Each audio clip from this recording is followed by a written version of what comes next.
이스라엘은 다윗 왕 때 가장 전성기를 누리다가 다윗 왕의 아들인 솔로몬에 와서 그 전성기를 초반에는 좀 이어가는 듯 하다가 말년에 갈수록 그 전성기에서 너무 힘난만을 발견하기를 바랬던 솔로몬 때문에 결국 왕국은 쇠퇴의 길을 겪게 됩니다. 솔로몬은 특별히 또 자기의 성전을 짓기 위해 자기의 왕궁을 짓기 위해서 많은 인력들을 동원을 하는데요. 그 과정에서 많은 그 노동을 하는 사람들, 백성들의 신임이 깊어졌습니다. 결국 솔로몬은 자기 아들 르호보암에게 왕위를 이어서 그 왕국을, 다윗의 왕국을 영원히 이어가고 싶었지만 당시에 그 노역의 담당자 여로보암이라고 하는 사람이 노역에서 고생하는 백성들을 동원해서 혁명을 일으키게 되고 이스라엘은 나라가 둘로 쪼개지게 됩니다. 그래서 하나는 솔로몬, 다윗과 솔로몬의 혈통과 법통을 계승하는 남유다 왕국이 되고요. 하나는 여로보암에 의해서 새롭게 세워진 북이스라엘 왕국이 됩니다. 이스라엘은 모두 12지파입니다. 12지파인데 당시에 다윗 왕조의 아들이었던 그 솔로몬이 얼마나 백성들로부터 신임을 잃었는가 하면 12지파 중에 10지파가 모두 여로보암의 소위 말하는 혁명군에 가담을 했습니다. 10지파가 모두 북이스라엘의 편입이 됐고요. 남유다 왕국에는 2지파만이 있습니다. 누가 보아도 인간의 기준으로 봤을 때 정통성 더 많은 나라에 있는 것처럼 보기가 쉽습니다. 게다가 이스라엘의 산업은 대부분 북쪽에 집약이 되어 있어서 경제적으로도 북쪽이 훨씬 더 잘 살았습니다. 그러나 하나님 보시기엔 그렇지 않았습니다. 이제 여로보암과 르호보암으로 남북왕국이 갈려지면서 열왕기, 그 다음에 역대 이렇게 쫙 왕국의 이야기가 지속되지 않습니까? 그래서 약 200년 이상 지속되다가 결국은 기원전 6세기에 바빌론의 침묵으로 이스라엘이 완전히 망하게 되고 결국은 백성들이 다 바빌론의 포로로 끌려가는 그런 또 비참한 일들도 겪게 되는데요. 그 한 200년, 300년 기간의 그 역사를 증언한 그 열왕기나 역대기의 기록을 보면 아주 재미있는 특징이 하나 있습니다. 하나님의 예언자들이 하나님의 말씀을 전할 때 북왕국의 왕들에 대해서는요 한 번도 잘했다라고 칭찬한 적이 없습니다. 경제적으로도 잘 살았고 10지파나 가담해서 정치적인 정통성도 있어 보였지만 한 번도 잘했다라고 한 적이 없어요. 남유다 왕국은 그런 또 왕들이 하나님의 명령을 잘 지켰냐 그러지도 않았습니다만은 그래도 가끔은 남유다 왕국 중에 요시야 왕이나 이런 사람들을 향해서는 예언자들이 잘했다 이렇게 표현한 적이 있어요. 하나님의 말씀을 전해서 훌륭했다. 처음엔 좀 잘못했지만 나중에 잘했다. 이런데 북왕국 왕들에 대해서는 요만큼도 칭찬했습니다. 그만큼 북왕국은 하나님으로부터 인정받지 못했던 왕국입니다. 그래서 다윗의 혈통이 계승된 남왕국과는 달리 북왕국은 그 안에서도 무려 5번의 왕권을 바꿔주는 혁명이 있었고요. 늘 불안했습니다. 이것이 이스라엘의 남북왕국의 역사입니다. 그렇기 때문에 이스라엘 사람들은 오늘 현대를 살아가면서도 다윗 왕국의 그 영화를 기억하면서 그 시절로 돌아가려고 하는 것이죠. 그래서 이스라엘의 국기에는 다윗의 별이 그려져 있습니다. 자, 그럼 이제 그 여로보암은 어떻게 왕이 되었는가? 노역에 고생하는 백성들을 동원해서 왕이 되었지만 그때 여로보암은 한 예언자를 만나게 됩니다. 길을 가다가 아히야라고 하는 예언자를 만나게 되는데요. 아히야 예언자가 갑자기 여로보암을 보더니 자기가 입고 있던 옷을 벗어서 그것을 12조각으로 찢습니다. 그러면서 10조각을 여로보암에게 주면서 네가 앞으로 10지파를 다스릴 것이다 라고 말했습니다. 즉 아히야의 찢어진 12조각의 옷은 그 중에 10조각은 바로 여로보암이 다스리게 될 10지파를 말하는 것이었습니다. 자, 이렇게 되면서 결국 여로보암은 북왕국의 왕이 되었습니다. 그런데 불안합니다. 더 많은 가지고도 불안합니다. 10지파의 왕이면서도 불안합니다. 왜냐하면 예루살렘, 하나님이 그 임재한다는 상징 예루살렘은 남쪽 지역에 있었기 때문입니다. 머리를 짜냅니다. 좋을 수가 없습니다. 그래서 내가 정통성을 인정받아야 됩니다. 그래서 그는 베델이라고 하는데 예루살렘과 어긋나는 그런 하나의 신당을 짓게 되고 거기에 황금송아지를 놓고 황금송아지를 섬기게 됩니다. 예언자의 지시에 따라서 왕국의 왕이 되었지만 그는 베델에 새로운 신전을 만들고 거기다 황금송아지를 섬기게 됩니다. 우리는 이스라엘 사람들 하면 유대인들 머리가 좋고 천재적이다 이런 말들 많이 하는데 아무리 이것이 기원전 한 뭐 700년, 800년 전 얘기를 할지라도 어떻게 황금송아지를 신으로 섬길 수가 있을까? 그런 의문을 가지기가 쉬운데요. 대답은 매우 간단합니다. 황금송아지를 섬기라고 한 적은 없습니다. 여러분. 하나님을 섬기는데 하나님이 황금송아지상을 통해서 임재한다고 백성들에게 선언을 했던 것이죠. 그런 점에서 오늘 이 시대를 살아가는 기독교인들과 크게 다르지 않습니다. 우리도 하나님을 섬긴다라고 하면 우리 머릿속에 늘 황금송아지가 가득하지 않습니까? 그러면서 우리가 성경을 보면서 여로보암 시대 사람들은 참 어리석어서 어떻게 이런 일을 할까라고 말하면서 우리 또 동시에 똑같은 일을 하고 있는 거죠. 결국 우리는 송아지상을 섬기라고 하지 않습니다. 송아지가 신이라고 말하지 않았습니다. 한 번도 그런 적 없습니다. 다만 이 송아지상을 통해서 하나님을 임재한다고 보았던 것이죠. 그러나 하나님께서는 그를 인정하지 않으시고 끊임없이 여로보암의 가문에는 여러 가지 비극적인 일들이 발생합니다. 여러분 그렇습니다. 하나님께 우리에게 어떤 좋은 얘기를 해주실 때가 있어요. 여로보암 좋은 얘기입니다. 너는 열집하여 왕이 될 거야. 이렇게 좋은 얘기가 어디 있습니까? 지금 혁명을 하고 나서 정통성을 인정 못 받아갖고 막 전전긍긍하고 있는데 예언자가 나타나면 넌 열집하여 왕이 될 거야. 참 듣기 좋은 얘기 아닙니까? 여러분 하나님의 축복이라는 게 참 묘한 게 우리에게 듣기 좋았다고 해서 그게 축복이 아닌 거예요. 듣기 좋은 소리가 항상 하나님의 소리는 아니고요. 그런데 우리는 항상 내 귀에 딱 맞아떨어지는 소리만 하나님의 소리라고 생각하는 경향이 있어요. 하나님은 우리에게 무엇을 주셨다고 해서 그것이 축복이 아닌 겁니다. 내가 가지고 싶은 것을 하나님께 나에게 주었다고 해서 그건 축복이 아니에요. 여러분 보십시오. 왕위를 가졌습니다. 열집할 왕이 되었습니다. 솔로몬의 아들인 르호보암보다 더 큰 세력을 확보했습니다. 세상적으로 보면 분명히 많은 것을 받은 것이지만 예언자를 통해서 말을 했지만 예언자가 이것을 너에게 주겠다라고 하였지 이것이 너의 축복이다라고 말하지는 않았던 것이 여로보암은 거기서 헷갈렸던 거예요. 주겠다라고 해서 그것이 하나님이 인정한 것이고 하나님이 축복한 것은 아니라고 하는 것이죠. 그냥 예언자는 앞으로 일어날 사실관계를 말한 겁니다. 너에게 주겠다.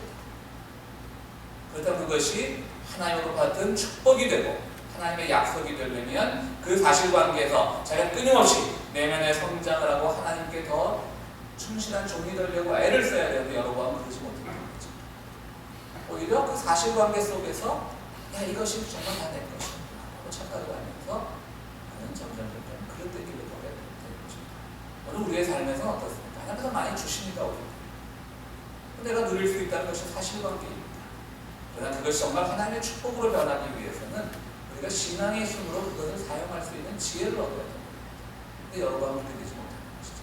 하나님의 그 놀라운 은총들, 오히려 그는 황금송아지상을 만들어서 하나님의 뜻과는 정반대로 가게 됩니다. 하나님은 그런 여로보암을 그냥 놔두지 않으셨습니다. 그래서 여로보암에게는 귀한 아들이 하나 있었는데 아비야라고 하는 아들이 있었습니다. 아들이 결혼을 들었습니다. 여로보암 여러 가지로 생각을 합니다. 내가 이제 나도 다윗이 솔로몬에게 왕위를 계승했던 것처럼 우리 여로보암 왕국이 대대로 계승이 되어야 될 텐데 이 왕위를 이어받아야 될 아들이 병이 들어요. 얼마나 심란하겠습니까? 좋은 아버지였습니다. 굉장히 왕으로서 나쁜 왕이었을지 몰라요. 아버지로서는 참 많이 걱정이 됐겠죠. 그때 생각에 딱 난 사람이 있었습니다. 맞아. 내가 옛날에 혁명을 이렇게 고민하고 있을 때 길을 가는데 나에게 왕이 될 것이라고 가르쳐줬던 아이야 예언자가 생각이 나요. 그래서 자기도 찔리는 게 있었던 모양이에요. 일단 자기의 아내를 보내면서 아내에게 변장을 하고 가라고 얘기해요. 당신이 내 여로보암의 아내인 것처럼 아무도 알지 못하게 변장을 하고 아이야 예언자가 많이 찔렸던 모양이죠. 자기가 그동안 그릇된 일을 걸어가는 것에 대해서 찔리는 모양이에요. 그래서 변장을 하고 가라고 합니다. 그래서 우리 아들의 앞으로 상황이 어떻게 될 것인지 좀 알아봐달라. 이렇게 한번 그 예언자에 가면 예언자가 좋은 말을 해주실 것이다. 자기는 지금 하나님과 그릇된 길을 걸어가고 있으면서 그래도 옛날 자기에게 좋은 말을 해줬던 예언자가 생각났던 겁니다. 특히 변장을 하면 그 아이야 예언자는 이미 늙어서 눈이 멀었기 때문에 당신을 못 알아볼 것이다.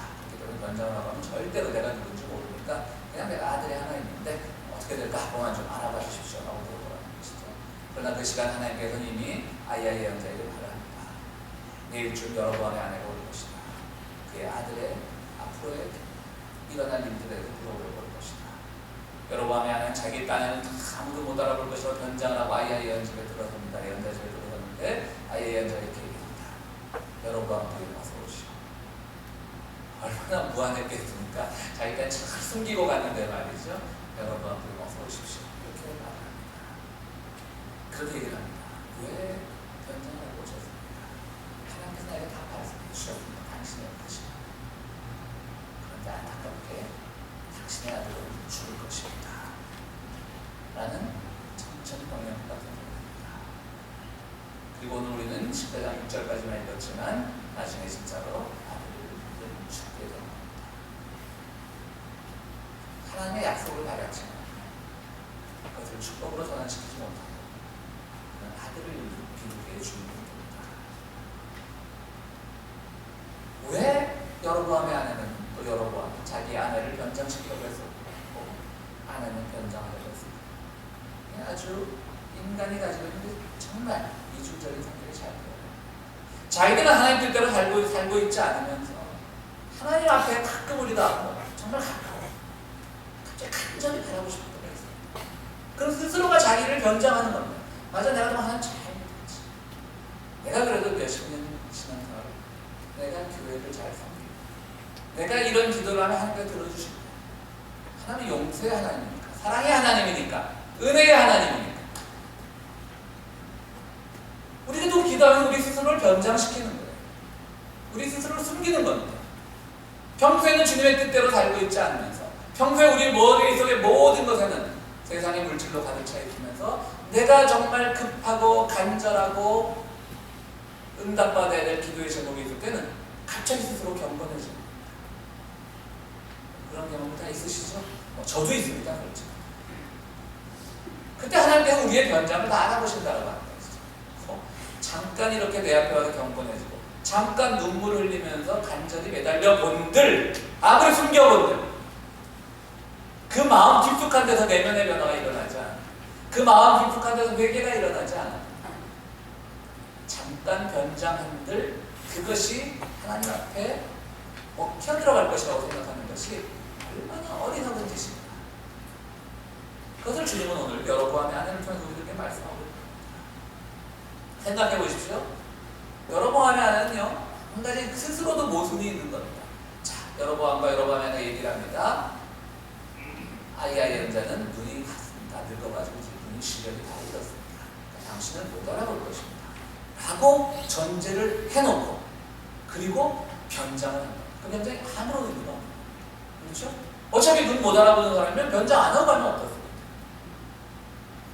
그러니까 스스로 그런 일을 할 때마다 하나님 앞에 자기를 숨기려고 하는 사람마다 스스로의 모순에 부딪히게 되는 것이죠. 앞뒤가 안 맞는 거죠.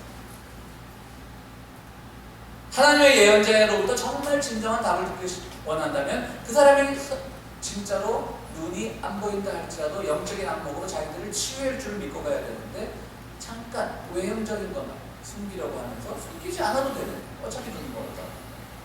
그 숨기는 그 인간의 어리석음을 보십시오. 근데 오늘 우리들의 모습에서도 이런 걸 많이 발견하게 됩니다. 오늘 우리는 어떤 변장을 하고 살아갑니까? 주님 앞에서 우리는 어떤 변장을 합니까? 주님 앞에서 우리는 정말 내가 간절한 것을 놓고 기도하면서 그 간절함이 주님께 온전히 이해될 것이라고 믿을 만큼 우리들의 내면은 성장해 있습니까? 우리들의 내면은 성숙해 있습니까?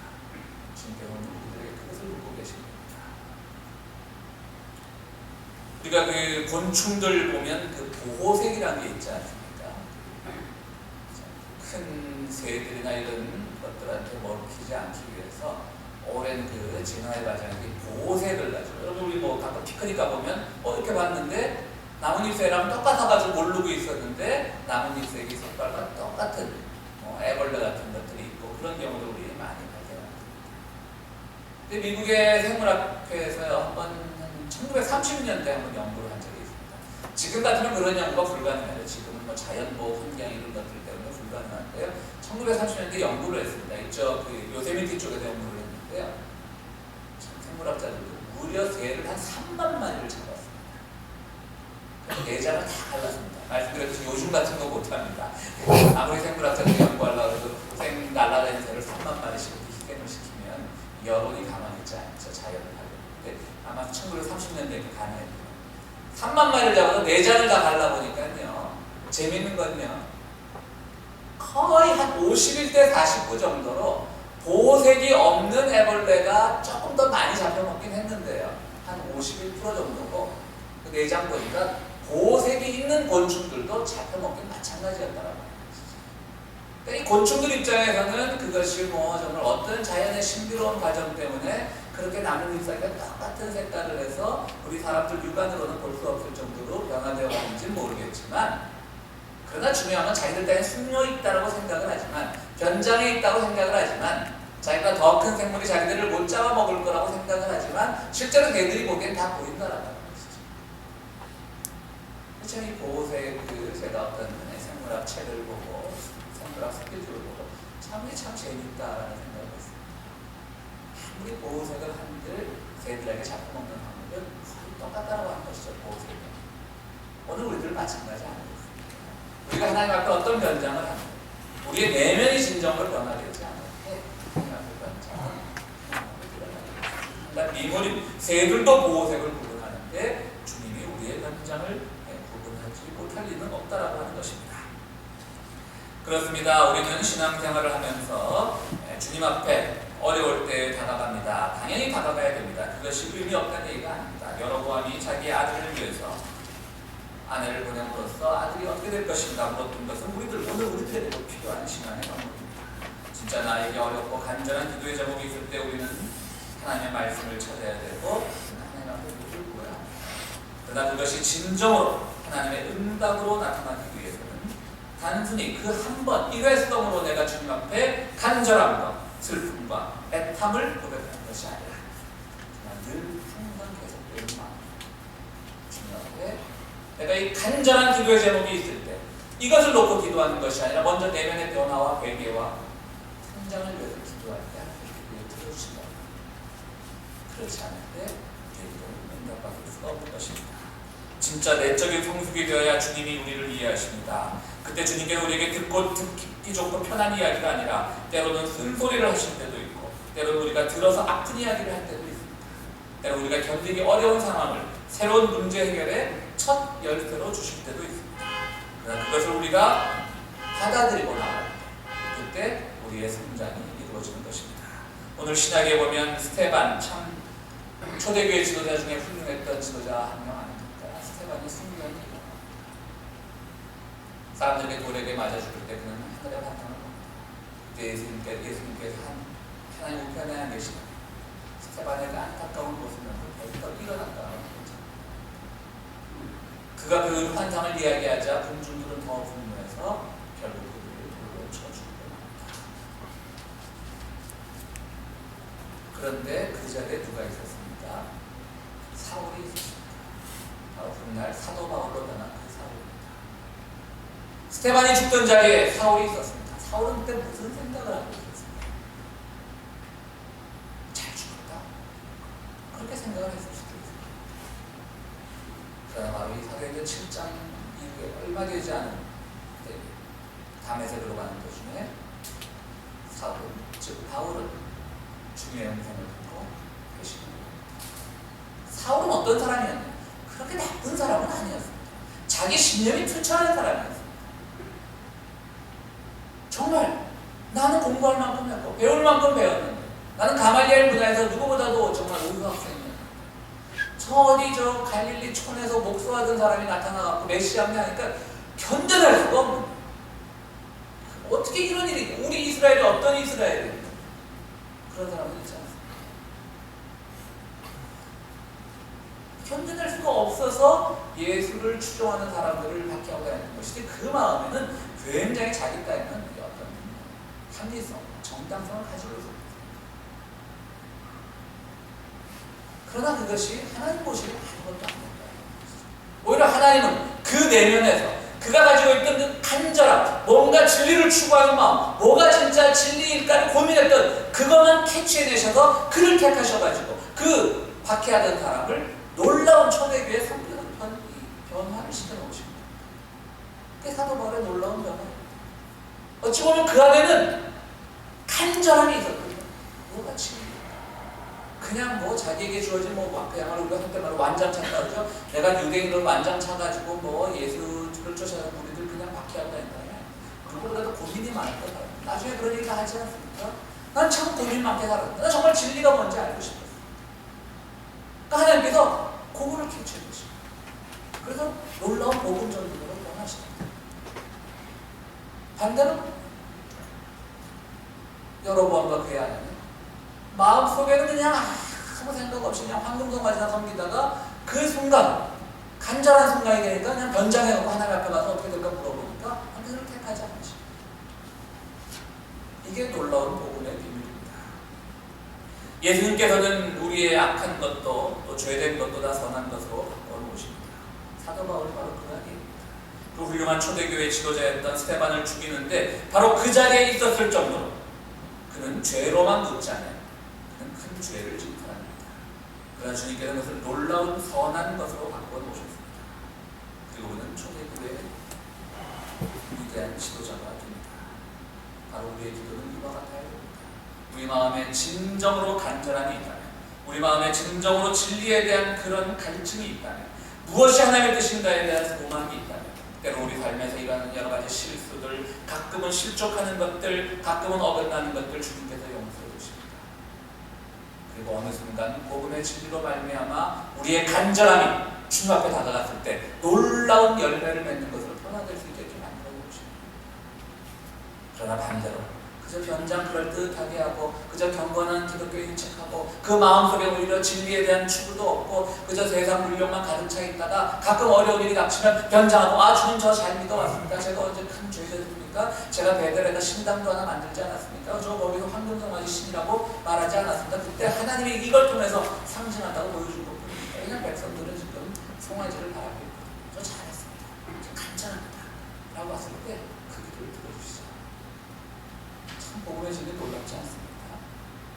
우리가 설사 그릇되고 실족하고 잘못된 행동으로 나가고 누가 보기에 그렇게 경건하지 않은 것 같아도 우리 마음에 진리에 대한 그 간절함이 있다면, 구원에 대한 그 열망이 있다면 우리의 실수보다는 내면의 간절함을 통해서 우리를 귀하게 쓰시고 응답해 주십니다.